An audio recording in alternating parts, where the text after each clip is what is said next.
Boker Tov. I'm sharing this message at an effort of accountability. The journey in life is one in which we're constantly growing. That's like the definition of being alive. You're growing. As soon as we begin to stagnate, we begin dying. And at the point that overwhelms everything, then,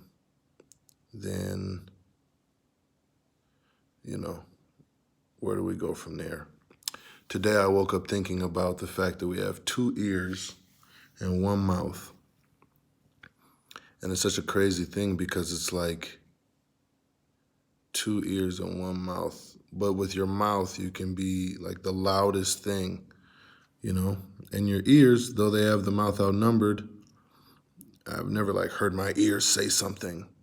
But I have actually when I'm listening.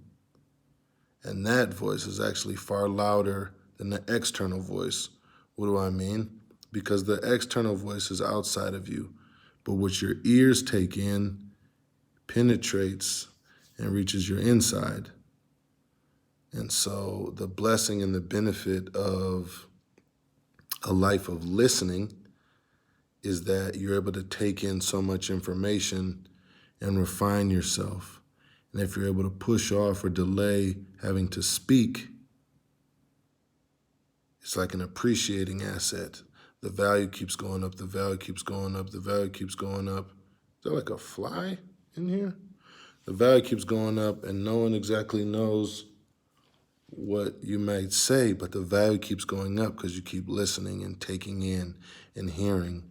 And so, for me on my journey, I've realized that listening is something that is even more challenging for someone who maybe has a gift of speaking.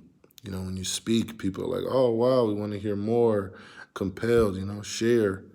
And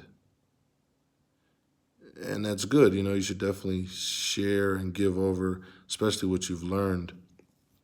But the ability to really be learning, to keep learning, to develop your learning skills, your listening skills, your understanding skills. Because when you listen, you hear. And it's like, well, did I understand that yet? I have a saying that the difference between knowledge and wisdom is application. As in, it's good to know something. But in order to become wise, you have to put what you know into practice. And at that moment, you then become wise, And so that's the goal. That's the goal, is to grow wise. And you grow wise from being around those wiser than you and listening. And in that listening, you're then empowered to speak. But it's likely that you just want to listen and hear more and grow more. And so, as a child, I always spent a lot of time around older people, and certainly was always a leader amongst my peers.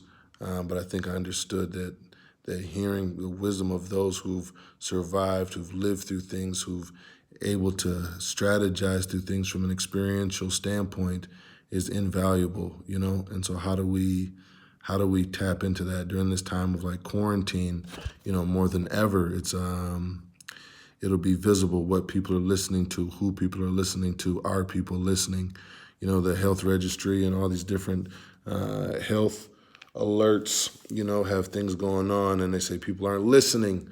So now things have to get more intense. I think that's very apropos to how life and how God operates in our lives. If we're not listening, then the circumstances become more intense and more structured around us to make sure that we listen, to make sure that we,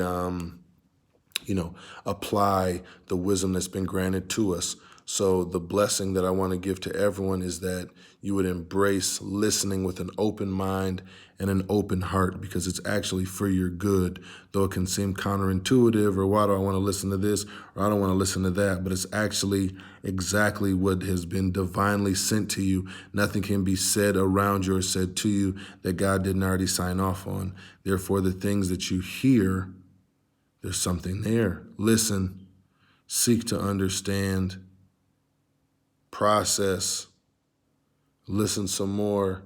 There's an old saying, measure many times, cut once. And may that be how we utilize our tongues. May we measure many times with our ears. May we cut once with our speech. Shabbat shalom.